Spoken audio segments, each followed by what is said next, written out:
I'm Cindy Griffin, former school teacher, taught for over 21 years, first grade, third grade, fifth grade, and decided to retire early a few years back. Then as time got to where my boys were gone, I started thinking about going back to school and teach a little bit more and get a few more years in for retirement, and that's when I started feeling not so hot. There were days that I was so tired, almost too tired to take a breath, open my eyes. I used to walk a mile, I used to walk 3 miles, but now it was just terribly hard, breathing really hard. I didn't want to, whine to my husband and whine to my family, but I knew in my gut something was wrong.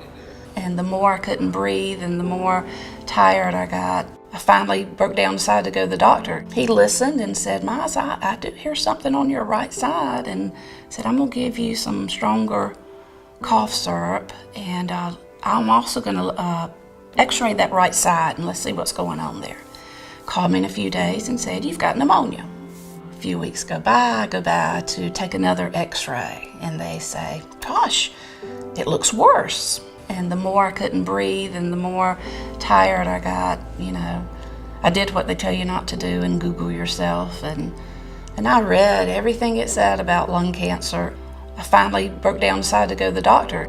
Then he called me in a few more days and he said, "We need to go ahead and do surgery and do a lung biopsy. And we need to do it now."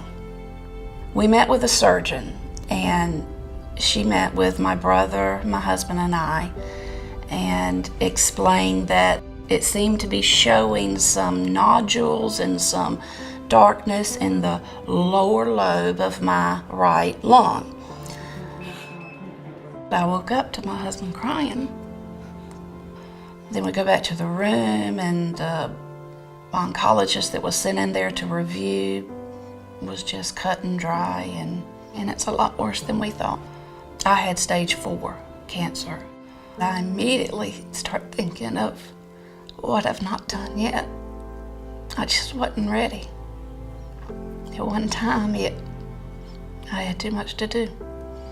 She explained to my husband that surgery was no possibility, that they could do chemo that might help a little bit. In the hospital room, my brother asked about genetic testing. I knew nothing about that. He said, "How would you feel about us getting a second opinion?"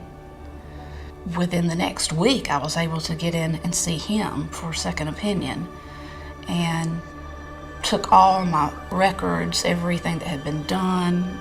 He looked over everything. He looked at me.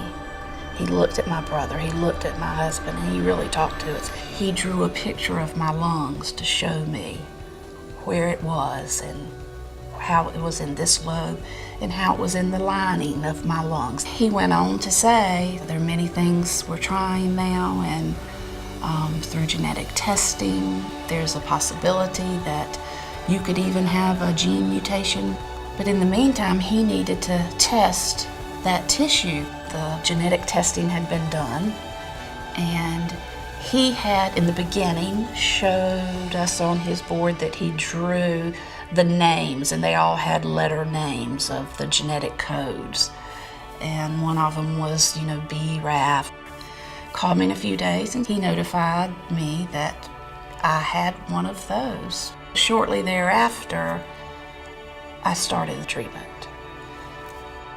For new people being diagnosed, if you just heard today, just heard yesterday, you're going to be in shock.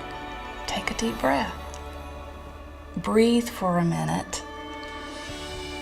I would get a little notebook when some doctor tells you something, jot it down, because you are in shock. In a week or two down the road, you're not going to remember what they said. So, jot down what you're hearing and listen. Definitely, most definitely ask if the doctor's familiar with genetic testing. If you don't feel comfortable, get a second opinion. I'm living with lung cancer. I'm not finished with my life yet.